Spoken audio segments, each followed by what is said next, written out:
ನಮ್ಮ ಬಂಗಾರಪೇಟೆ ತಾಲೂಕಿನಲ್ಲಿ ಸಮುದಾಯವೆಲ್ಲ ಒಟ್ಟಿಗೆ ಸೇರಿ ಎಲ್ಲ ಮುಖಂಡರನ್ನು ವಿವಿಧ ಪಕ್ಷಗಳ ಎಲ್ಲ ಜಾತಿಯ ಮುಖಂಡರನ್ನು ಕರೆಸಿ ಒಗ್ಗಟ್ಟಾಗಿ ಈ ಒಂದು ದೇವಿಯ ಕಾರ್ಯಕ್ರಮ ಮಾಡತಕ್ಕಂಥದ್ದು ನಿಜಕ್ಕೂ ಕೂಡ ಸಾಧನೆಯ ಅಂತ ನಾನಾದರೂ ಭಾವಿಸ್ತೇನೆ. ಯಾಕಂದ್ರೆ ದೇವರಿಗೆ ಒಂದು ಜಾತಿಗಳ ಬರಲಿಲ್ಲ. ನಾವು ದೇವರು ಸರ್ವಾಂತರ್ಯಾಮಿ.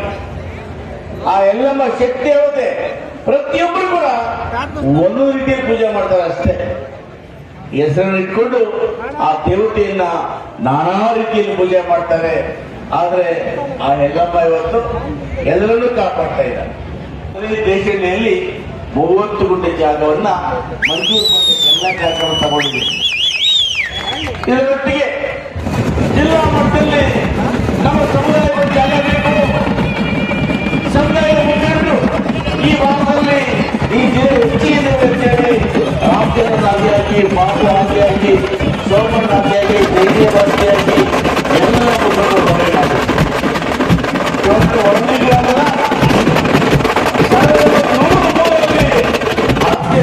ಮಂಜೂರು ಮಾಡಲಿಕ್ಕೆ ಎಲ್ಲ ಕ್ರಮ ತಗೊಂಡಿದ್ದೇವೆ.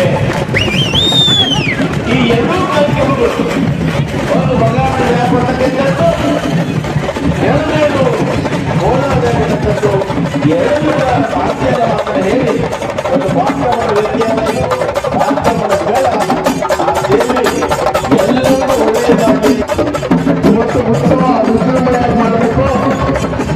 ಎಲ್ಲ ನಿಂತಿದ್ದೀವಿ. ಅದಕ್ಕೋಸ್ಕರ ಎಲ್ಲಮ್ಮ ದೇವಿ ಲಕ್ಷ್ಮೀನಗರ ಹೇಳಿದಾಗ ನಮ್ಗೆಲ್ಲರಿಗೂ ದೇವು, ನಮ್ಗೆಲ್ಲರಿಗೂ ತಾಯಿ.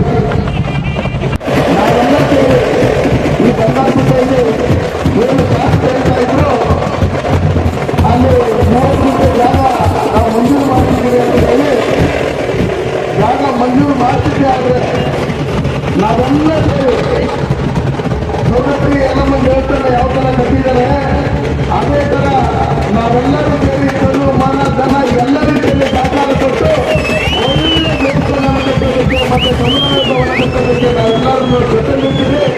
ನಾವೆಲ್ಲರೂ ಒಗ್ಗಟ್ಟಾಗಿ ಈ ಬಂಗಾರಪೇಟೆ, ಈ ಕೋಲಾರ, ಈ ಕರ್ನಾಟಕ, ಈ ದೇಶದ ಜನ ಎಲ್ಲರೂ ನೆಮ್ಮದಿಯಾಗಿರ್ಬೇಕು, ಎಲ್ಲ ಮಳೆ ಬೆಳೆ ಆಗ್ಬೇಕು, ನಾವೆಲ್ಲ ಸಂತೋಷವಾಗಿರ್ಬೇಕು ಅಂತ ಹೇಳಿ ಆ ರೇಣುಕಾ ಎಲ್ಲಮ್ಮ ಮತ್ತೊಮ್ಮೆ ಪ್ರಾರ್ಥನೆ ಮಾಡಿಕೊಂಡು ನಮಗೆ ಮಾತು